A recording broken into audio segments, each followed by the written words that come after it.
you for questions. Coach Coen, welcome to the Big Blue Nation. Here we go. Excited, guys. Thank you for having me here. I think you're muted. Can you guys hear me? No? Oh. We can hear you. Yeah. All right, cool. All right, great. First of all, guys, I'd like to thank the Rams organization, first and foremost, the current coaches, players, for all their support throughout this process. The Rams are a world-class organization. I've been blessed to work here for 3 years, starting in 2018, and went to a Super Bowl in our first year here, and that was just such an amazing experience. My job's not done here yet. We've got a lot of games to win, hopefully get on to another Super Bowl, but just such a great experience I've had here so far. Especially want to thank Coach Sean McVay, giving me an opportunity to coach at this level and to learn under his leadership and expertise has just been such an unbelievable opportunity for me. He's the best coach in the NFL, hands down, I believe, and I owe him so much. Finally, I'd like to thank Coach Stoops and Athletic Director Barnhart for at the Kentucky administration, with just such an incredible opportunity to bring me here to Big Blue Nation and get this thing done. Just couldn't be more happy. I've always said that it would take really a special job and opportunity for me to leave the Rams. A couple of things have come up the last few years, but being the offensive coordinator at the University of Kentucky is one of those special positions that I just had to take. There was no chance to be able to turn this thing down, and just so excited to be under the leadership and vision of Coach Stoops, the caliber of players that I'll be able to coach and mentor and be around and learn from every day. It's just such an unbelievable opportunity, as I've mentioned before, and I couldn't be more thankful to be here on this call with you guys today. All right, thanks, Coach. Our first question is from John Hale. Hi, Coach. John Hale with the Louisville Courier-Journal newspaper. I'm curious, how has your offensive philosophy maybe evolved since the last time you were calling plays in college based on what you've learned with Coach McVay and the Rams the last 3 years?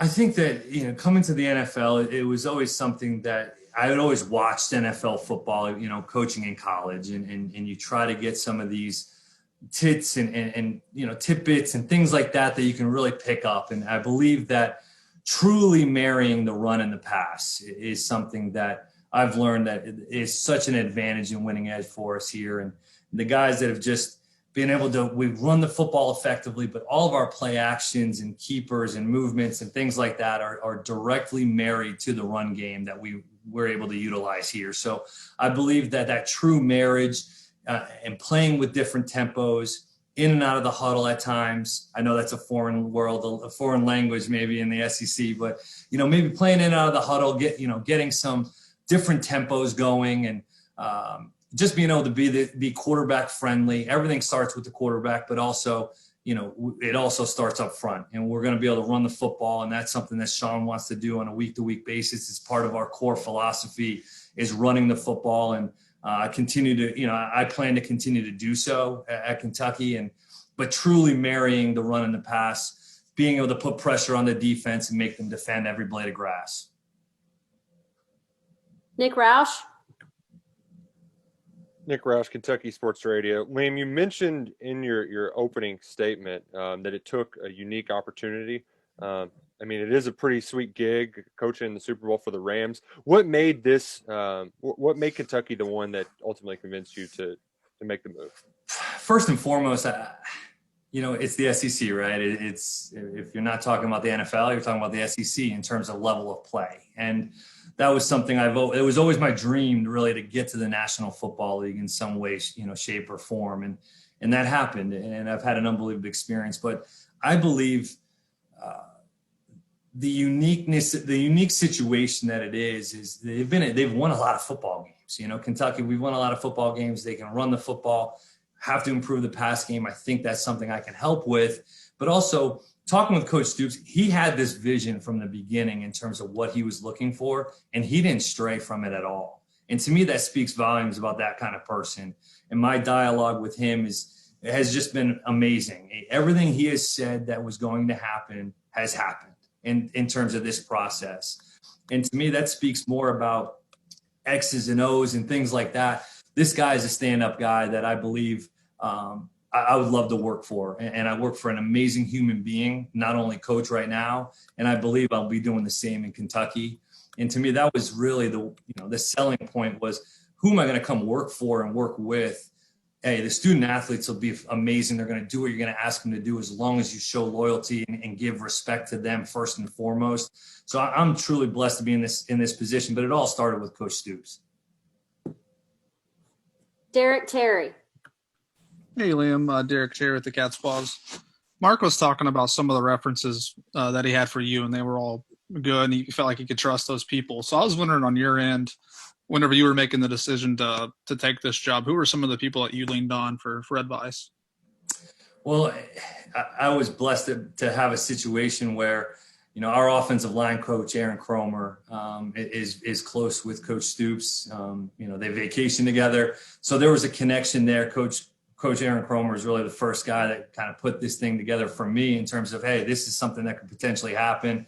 Was able to use him as a character reference for Coach Stoops on my end. And also John Cooley, our defensive quality control coach, was a graduate assistant at Kentucky, I believe in 2016. So I had a couple firsthand experiences with not only Coach Stoops, but also the university, the Lexington, the area, Big Blue Nation.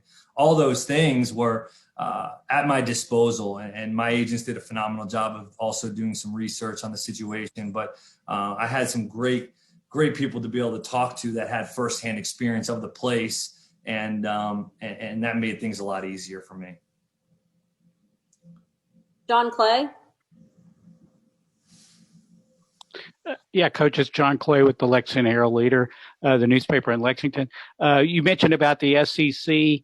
Some people are going to say, well, he's 35 years old. He's never called a play in Division I football. Obviously, the SEC is a very tough league.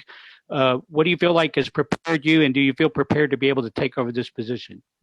Yeah, first and foremost, ton of respect for the SEC, obviously. I mean, it's what when we turn on film to watch college ball and see what guys are doing in college football, that we can take some bits and pieces from Steve Sarkisian or last year Joe Brady and some things like that. We're watching the SEC, so it's a conference we have a ton of respect for. I personally do, growing up a football kid, but I believe if you call plays, I don't know if the where it exists, it will really change. The atmosphere sure will change, and I've learned so much more from being a play caller at Maine. So I believe that the players will do what they ask you to do if they respect you and they want to play, and you have juice and you bring energy, technique and fundamentals. We'll have really good football coaches that'll be at Kentucky. They're already there, but I believe that this system is extremely friendly to this style of play that the SEC is. Run the football, play action, move the quarterback spot, move the launch spot, because the defensive line is so dynamic at that level as it is here. I believe so much of this game here in the NFL carries over to the SEC with obviously some unique, formations. The field's a little bit different, right? A couple of things in the college game that I'll have to adjust to going back to the game. But I do believe that this system and our style of play, matched with Coach Stoops' philosophy of what he wants the offense to look like, will be a really good match for the conference. Josh Moore. Hey, Liam, welcome. I'm also with the Lexington Herald Leader. With as far as the recruiting piece, for you kind of getting back in that game, is that something you look forward to? And have you talked with Vince Marrow, the recruiting coordinator, much, and how maybe you'll fit into that equation? Yeah, actually, Vince reached out to me just not too long ago. And I've only heard unbelievable things from him about him and his experience being a top-notch recruiter in the country. I'm jacked up to get back to recruiting. Both my parents were teachers. My father was a coach. My grandfather was a coach. And really, you get into this profession, or at least I did, to try to make an impact on kids' lives in some way, shape, or form. Try to have them take something that you can maybe give them along the way that helps them become better human beings along the way.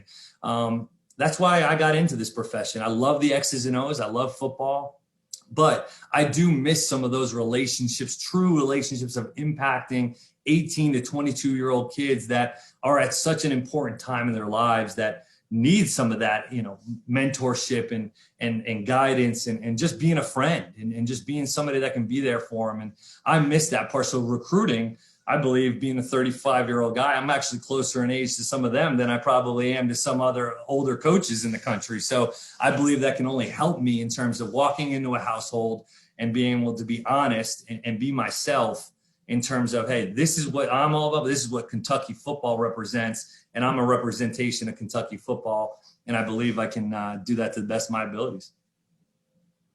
Howard Herman. Liam, congratulations. Can you wrap your arms around the journey from Rhode Island to McGurk, and now you're going to be in the SEC? Can you just your thoughts on that? Yeah, I just got goosebumps. I just got goosebumps thinking about it and just seeing your face, man. It's been so long, covering, just being covered by you, and it's been a long time, but I can't really wrap my head around it right now. It's been, it's something that always I dreamt of and foresaw out of my career as you move forward. I always wanted to play at the next level. Didn't get that opportunity. Had a great college experience, and I always thought that was kind of going to be it. But I knew I would coach. And once you get into the profession, you never know how it's going to really end up, and so how many of the pieces. And I've just been under Mark Whipple and Phil Estes at Brown and some of the other guys that have really paved the way for me as a coach. To get the opportunity to come to the Rams was just like, oh my goodness, this is phenomenal, right? And then now to be able to coming to one of the most, the top division conference in college football at a place like Kentucky is just a dream come true. It's a dream come true. I've been, my dad's my best friend, and he's so excited for this opportunity, as is the rest of my family. But to put this thing in perspective, to have so many UMass guys reach out to me over the last 24 hours, to have Brad White, the defensive coordinator there, be a high school rival of mine. And it's just so many pieces that come together are just make this truly that much more special. Kent Spencer. Yeah, Liam, you said the offense, everything kind of starts with the quarterback. What do you know about the quarterbacks that you're going to inherit, at Kentucky? And also, you mentioned the fit. How vital was it for you? Was it crucial that you and Mark Stoops were on the same page with what you guys and what you want to do offensively? That was the most important part, I believe. I mean, I don't know if it's necessarily about plays. It's definitely more about players. We all know that. It's not X's and O's, it's G.I. Joes. So fitting out in terms of, hey, what do we want to look like? What pieces do we have here in place? And I believe that there's pieces in place in terms of the quarterback position. I'm not too positive. I've seen a couple of the guys. I know that the incumbent quarterback is going to, more of a running quarterback and things like that. And got the Auburn transfer quarterback, Bo Allen, got a couple guys that I've seen play. And I believe that, hey, it's not about them fitting to this system. It's about me fitting to their skill sets. And I believe that for every position. I can't come in and say, hey, this is what we're going to do, and I'm not going to budge. You need to fit into what I want you to do. No. It's about personnel and trying to find what these guys do best. And when I met with Coach Stoops on the interview, they did so many good things over the last couple of years, specifically running the football. And that's not going to change. I'll run the same plays, the same concepts, things that they've done really well. It's just about, hey, how can we tweak some of this stuff and incorporate some of these concepts from the Rams to really, hey, detail up some of the pass game, the marriage of the run in the pass, but also they've done some phenomenal things. Their O-line was so well coached by an unbelievable person from what I understand, and just such an unfortunate situation. But you see their O-line, they play their butts off. They're competitive. The run game, running backs are tough. So there's exciting pieces that I need to fit my plan to, not the other way around. Don Hale. Liam, you mentioned Brad White there. I can't imagine there have been many Power 5 football programs in the country with two coordinators from Rhode Island before. What is the relationship there? How long have you known him? What is that? How about that? I mean, there's not. I think there's about 3 or 4 in NFL or Division I football. You know, I mean, there's not too many. So honestly, it's pretty funny. Brad and I don't really truly know each other personally. Like I didn't have his phone number until today, but I remember what jersey number Brad White wore. Or two of them. I remember his big neck roll that he wore at Bishop Hendrick High School. So I was I think I was a 8th grader when he was a senior at Bishop Hendrick, and I went to LaSalle Academy, which is 2 rival private Catholic high schools in Rhode Island. And I just always respected him as a player. I was like, this kid's a stud. He's a stud. And went on to play at Wake Forest. I followed his career onto the Colts and the Air Force. And so I've always followed him, but we have never truly connected on a personal or professional level. But I've just heard unbelievable things about him from everybody that's I've been able to talk to. It's just small world, man. It's such a small world how these things work out. And I'm just really excited to get to work with him. Mark Story. Hey, Liam, Mark Story, also from the Lexington Herald Leader. A couple of things. What do you value in quarterback play? When you're evaluating a quarterback, what are the first things you look at? And secondly, how much quarterback run game do you envision using at Kentucky? First and foremost, is the kid a competitor? Does he just absolutely cannot stand to lose? Because everybody likes to win, right? Everybody loves winning. But if the kid will just compete his tail off on every snap, don't lose, don't concede unless, hey, it's a smart play, let's throw it away. But it's more about, hey, is this kid a competitor? Can he play hoops? Can he walk onto the basketball court and be a distributor and be able to make plays? And does he walk onto any field or anything that he does and just not want to lose? I think that first and foremost is something that when you're around a guy like Jared Goff and some of the other guys I've coached, but specifically Jared, and he missed a throw. I mean, you're ticked off, and things like that. I want him to be able to compete every single day, every single drill, things like that. And then obviously be able to throw and catch, right? He doesn't have to have a big arm. Accuracy is the most important. We can always fix the feet. So we always work on his footwork. It all starts from the ground up with the quarterback in terms of footwork, how to be able to throw the football, and obviously his mental capacity, right? I mean, you'd like for your quarterback to be able to, handle some things, maybe some audibles, things like that, to be able to, the capacity to be able to handle those things. And in terms of, I just feel like that's probably what we're looking for. To be able to run the football, the more athletic he can be, the better. I mean, if the quarterback can run and be able to make plays, we will absolutely incorporate quarterback run game. I believe that it's important in the college level as it is. It causes everybody in the NFL fits, as you guys can see on Sundays with Lamar Jackson last night. It causes people fits. So if that's what we have and that's the best guy, we will absolutely do some of those things as long as it's in alignment with Coach Stoops wants and foresees out of his offense. But ideally, we'd like to find somebody that is a true passer first, but can also extend plays and make some plays, out of the pocket or, extend plays on 3rd and 10. I call a play from man and it's zone and well, shoot, it doesn't matter. The kid's just going to make a play and find a completion and move the chains and be situationally aware. So it really depends on the talent and what we have and who really shows up to be the guy in that room. But all avenues are open, in my opinion. Nick Roush. Liam, you're going to be with the Rams through until the season ends. What's going to be the process of getting to know the team until you do make the move to Lexington? Probably a lot like this, I would think. I think probably get on Zoom, get on some phone calls. I mean, I've already started to plan out some things in terms of staff, getting on some Zoom calls, have some staff meetings to start to introduce the offense. And that's really, if I have to fly out there and come out and be able to do some things, maybe I'll have to do that. That's something I'll work out with Coach Stoops. But these are different times, right? It is a totally different time. But I believe that this is an avenue that we all use, and it's our form of communication right now. So for the most part right now, I'm sure those things will be done over Zoom, but being able to meet the players is obviously what I'm most excited about. I love being able to get together staff. I've met some of those guys already, but really being able to meet some of these players, get into the quarterback room, jump on a Zoom with those guys, get on, with the offense, the entire offensive unit. I know some of those guys, they don't go back to school until about January 26th or so. So, hopefully I'd like to be back for that. Hopefully we're in the Super Bowl, but in the meantime, just to be able to use some of these, the technology that we have at our disposal to get some of those conversations and dialogue going. Aaron Gershon.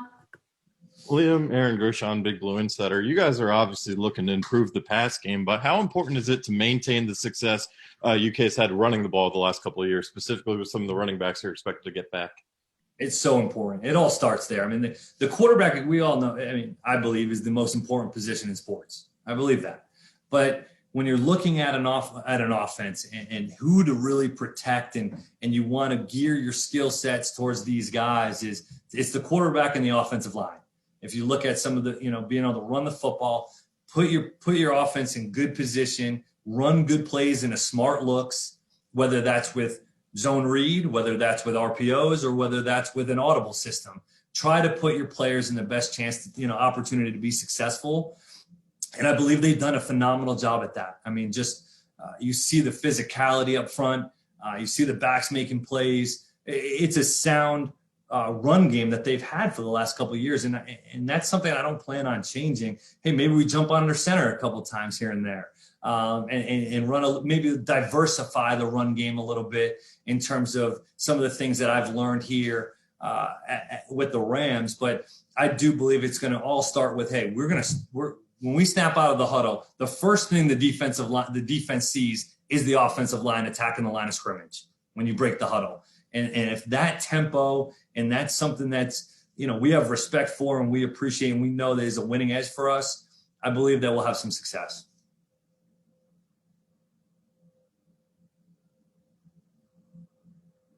I think you called on me, Susan. You're muted. Your reputation as a player, quite a college resume there. I don't know how much people bring that up, but I assume that's something your quarterbacks that you'll inherit will be pretty excited to see. Just those numbers and that kind of production. I mean, as Howard can maybe attest to, I was pretty deadly within like 30. As you start to move past that, I started to lose a little bit of juice on the arm. But I was so lucky to be coached by Don Brown, who's the defensive coordinator at Michigan. And Victor Cruz was my college roommate. So I had some really good players around that made things easy and that made things really fun. We won a lot of games. Lost in the national championship game in Chattanooga against Appalachian State. So I played down in Kentucky now. I mean, that area, that Chattanooga, Tennessee, Kentucky, Midwest area. I played down there. So didn't have a lot of success, but I do believe that it helps. I believe it helps when you can have respect for your coach, because at the end of the day, as a player, right, you have to look at yourself. You always want to play for yourself. You play for your teammates, family. You play for your coaches. I do believe when you look at your coach and he's been there before and he's done what you're doing and what you're going through in terms of being a student athlete at this level, I believe it helps bridge the gap. I do believe it helps bridge the gap in terms of building relationships and continuing that ongoing communication and dialogue that will ultimately lead to more wins and championships. I can still throw it a little bit, but in terms of just, I feel like that can only help, in terms of standing back there. I've stood back there before and made throws, and there's some instances where a quarterback may not make a throw or make a throw, and why did he do it? This guy's wide open. Well, when you stood back there and you can see it from that lens, a lot of times it helps the quarterback. Oh yeah, he understands. And it helps build that trust in terms of, okay, he's not going to just, get after me when I miss a wide open player, because that might not have been part of the progression. That may not have been part of it. He might not have been able to see it. Things like that. I feel like that's my job to help bridge that gap and open that line of communication. Jeff Drummond. Hey, Liam, congratulations and welcome to Kentucky. Thank you. I'm curious, play action has come up a lot between you and Mark Stoops during our talks today. And having watched the Rams a little bit and what you guys have done with, Higbee and in the past, I think you guys threw to the backs a little bit more maybe than what you're doing now. But how big a part of that is having, tight ends and running backs that can catch and make some things happen in your offense? It's huge, like you said. I mean, it's a big deal. Higbee, Gerald Everett, We got Cam Akers going right now. They're a vital part of this whole thing, not just in the run game, like you mentioned. The play action pass, the screen game will be huge. The screen game off of the play action pass, all of that stuff, and trying to get the ball into the hands as many players as we can. I mean, it's great to have skill on the outside. Love those guys. Get the ball into your playmakers' hands as much as possible. But we all know that there's mismatches, right? There's matchups that you can take advantage of that aren't just out there.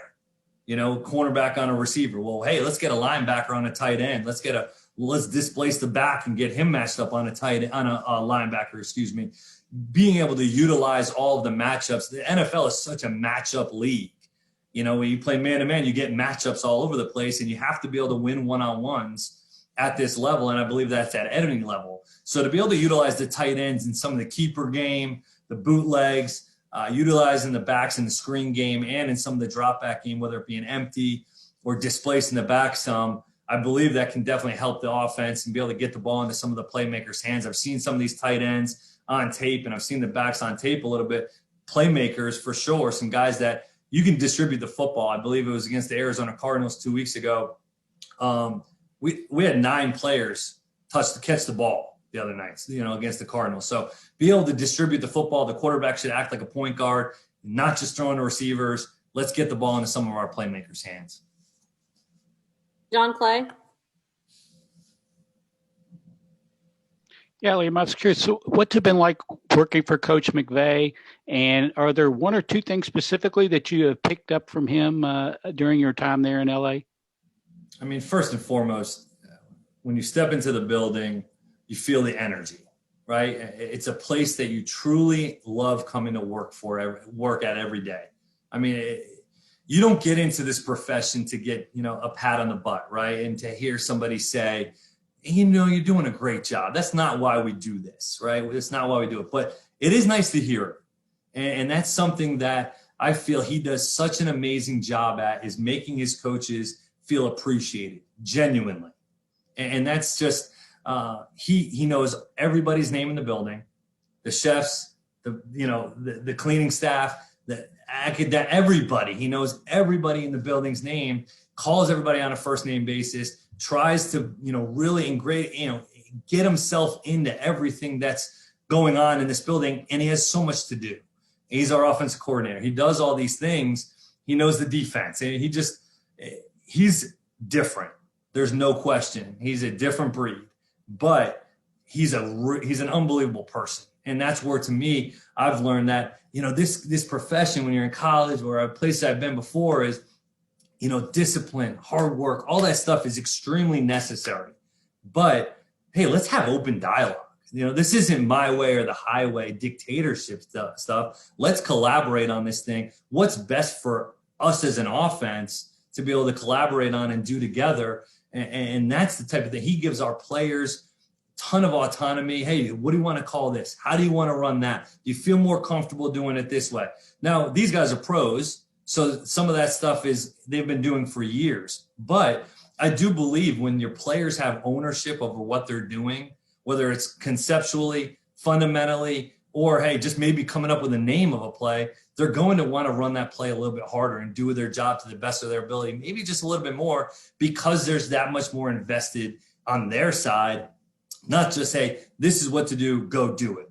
Being able to collaborate, all of us, everybody in it together, and just treating people the right way. Really energy, excitement, juice, but also it's not fake on his, from him. It's real. And it's the atmosphere that he creates. We all feel the same way. And I hope to be able to bring some of that, energy and enthusiasm to Kentucky. Okay, we have time for 3 more. We're going to do Nick, then Terry, then Josh. So Nick, we'll start with you.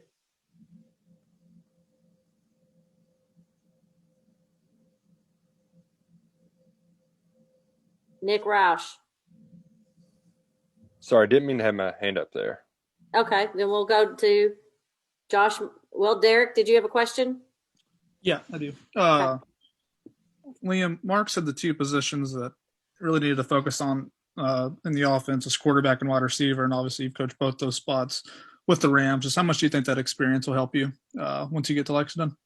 I'll tell you what, I mean, being a quarterback my entire life, I've only played quarterback really as a player, only coached it, in my previous tenure at other places. But when I got here and got into the receivers room, the level of respect, number one, that I learned to have for those guys, especially the guys that we have here in this building that are so selfless, run block, screens, things like that. I've learned so much technique from Eric Yarber, our receivers coach. He's just a phenomenal football coach, great person.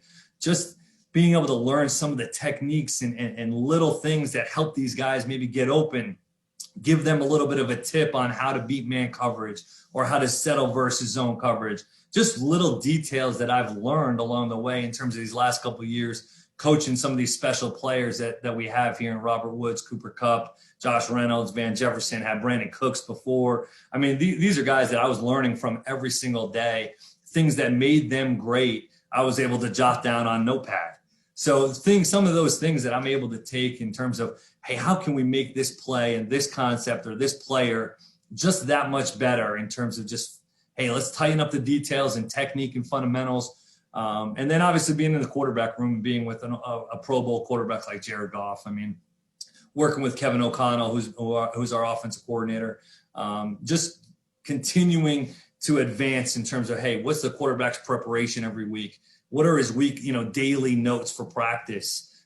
Give him notes every single day. How did he do in practice? What are the things that we can improve on? What's the area of emphasis of the day? Red zone, third down, get back on track. What are these situations that we need to prepare the quarterback for every single day in his preparation for Saturday? I believe that my preparation as a coach has only, expanded over the last year working with the quarterbacks, but also seeing what it really entails to play quarterback at this level. Okay, last question is with Josh Moore. Liam, I asked this of recruits and players that have been through the program a lot, and about their impressions of Kentucky, kind of growing up and how the program has evolved. For you, what is your what do you want to achieve as far as getting contributing to that evolution? Because I think that's kind of the thing that a lot of fans want to see happen. I mean, I grew up watching college football and football in general, right? And I've read all of Mike Leach's books, Hal Mummy, Tim Couch, Jared Lorenz, and some of these guys I've watched and I've emulated Tim Couch. I wanted to be Tim Couch. I really loved him and just some of the being a part of all these former unbelievable quarterbacks and running backs that have led the SEC in rushing and just being a part of something that has such rich tradition. And you look at the way college football is going and you see the facility, the brand new, the facility built in 2016. I mean, some of those things that you're just like, man, this is a special place in terms of what they're willing to do for the student athlete. And that's our jobs, is to try to make an impact on the student athletes' lives. And I believe that just really coaching in the SEC against some of the respecting the opponents that we play. I have a ton of respect for all those guys and watching them as a kid growing up. So I was the type of kid that watched more college football and wanted to be more into the college world than I did the pro game. My dad was a college football coach, so that was really where my passion was. My grandfather played at Boston College, was a captain there. So everything was about college football. And I knew once I went to the NFL that I would eventually come back at some point. It was just a matter of the right situation. So just being a part of, just listening to Coach Stoops, the way he interacts with his staff and the way he has interacted with me so far, I believe just coming to a place like Lexington that has unbelievable, just sports, right? Just a sports place. I know, Calipari is a UMass guy, shout out. And just being a part of Lexington in Kentucky and just being a part of all the juice and enthusiasm. I mean, I've looked at a couple of houses, there's blue everywhere and curtains are blue and things like that. I'm like, man, these people are crazy, but it's awesome. This is great. You can't be more excited about joining a place that truly is passionate about their university. All right. Thanks, Coach, so much for joining us. And thanks, everybody. I will send out signing day information for you later. All right. Thank you. Thank you, guys.